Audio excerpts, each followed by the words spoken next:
In the wake of the death of actor Sushant Singh Rajput by suicide, there are two aspects to the larger issue of suicide that need looking into. On the surface of things, how should media platforms report on suicides? And going deeper, what do the numbers say about suicide in India and across the world?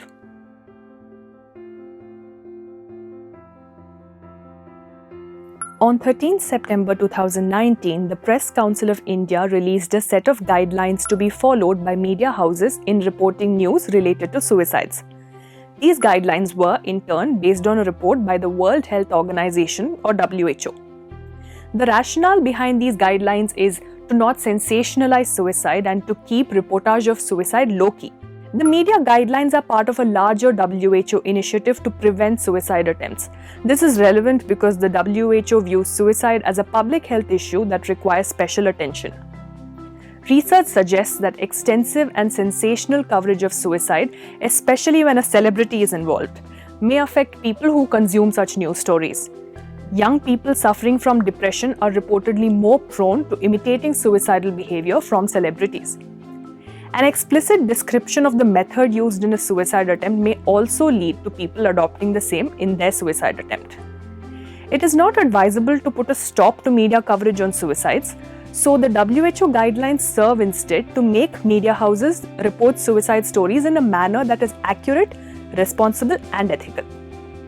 While reporting on suicide, media professionals are encouraged to provide accurate information on where to seek help, educate the audience about suicide prevention without spreading myths, report stories on how to cope with life stressors and suicidal thoughts, exercise particular caution while reporting celebrity suicides, exercise caution when interviewing bereaved family and friends, and recognize that media professionals may themselves be affected by stories of suicide. On the other hand, media personnel are advised to refrain from highlighting stories about suicide and repeating them often, using language that sensationalizes or normalizes suicide, explicitly describing the method used, providing details about the site or location where suicide occurred, using sensational headlines, and using related photographs and video footage.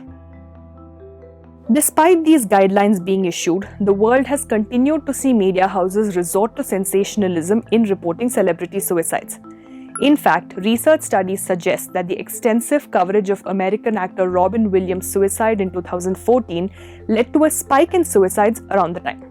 Closer home, we have seen media houses flout most of the guidelines about reporting deaths by suicide, as seen with the case of Sushant Singh Rajput's death. Hindi news outlets in particular have violated several norms. An Aaj Tak news report is set in Rajput's family home in Patna and shows visuals of his father in distress. And news outlets including daily newspaper Jan Uday even went so low as to show visuals of the actor's mortal remains, even speculating that it was possibly a murder and not suicide. The WHO and Press Council of India have outlined guidelines for the coverage of suicides, but we know that guidelines are not legally binding. It is ultimately up to each individual media house to refrain from sensationalizing celebrity deaths, especially in a place like India, where celebrity worship is commonplace. We now move on to the second part of the video. Here, we look at what we can learn from data about the problem of suicides in India and abroad. In the discussion on Sushant Singh Rajput's death, the role of his battle with depression in the decision to end his life is being talked about widely. Reports indicate an increase in suicides by hanging due to the stress caused by the lockdown. The UN had, in fact, issued a warning about the possibility of a mental health crisis in the wake of the COVID-19 pandemic. A look at the statistics related to suicide may help governments formulate the necessary policy measures around it. It can also help us as individuals see our world a little more clearly. At the global level, the WHO estimates that at least one person dies by suicide every 40 seconds, so that is around 8 lakh people in a year.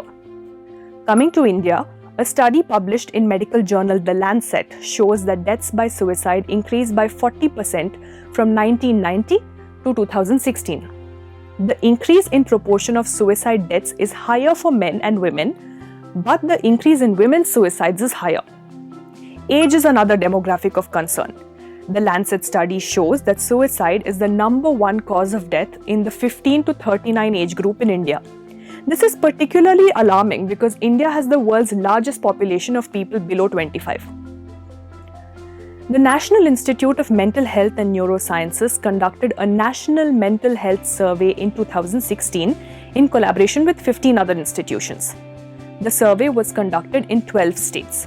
A total of 34,802 people aged 18 and above were interviewed. The survey was carried out on behalf of the central government.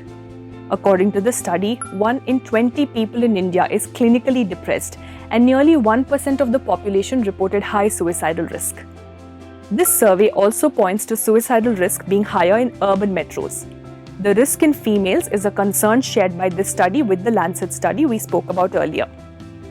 The suicidality data from this study was further analyzed and published as a research paper in the Lancet. The paper highlighted the disturbing fact that for every death by suicide in India, there are 15 attempts at ending one's life. All this data does point to a mental health crisis in the country. But unfortunately, the stigma around mental health issues complicates things for us. By studying the data and understanding the role of factors like age, gender, and location, the government can formulate a multi-pronged strategy against suicide. For example, India is witness to several student suicides every year. To prevent these, programs can be implemented in schools and colleges, and mental health practitioners may be trained to better understand the specific needs of youngsters.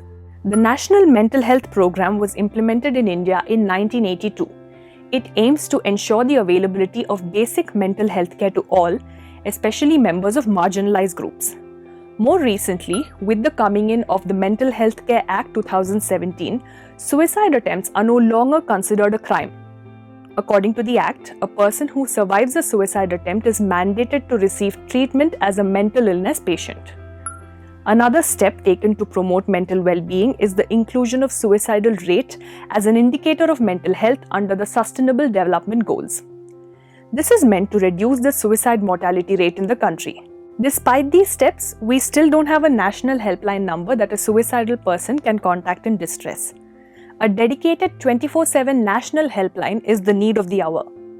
However, there are several helplines at the state levels, mostly run by NGOs. We'll leave a link in the description with a list of state-wise helplines. There are reported cases of helplines having saved people who were on the verge of a suicide attempt.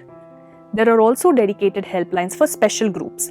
For instance, there is a helpline for students in Kota, which was put in place by the local administration, as the town is a hub for engineering coaching institutes. A Hyderabad-based NGO has set up a helpline for farmers in Telangana that combines counseling for suicidal farmers with action from field coordinators. If you notice suicidal tendencies in someone you know, we urge you to refer them to a helpline or to a mental health care professional so that they can get the right kind of help. With that, we come to the end of this video. We'll leave the links to our articles on this issue in the description for you to read in more detail. Thank you for watching.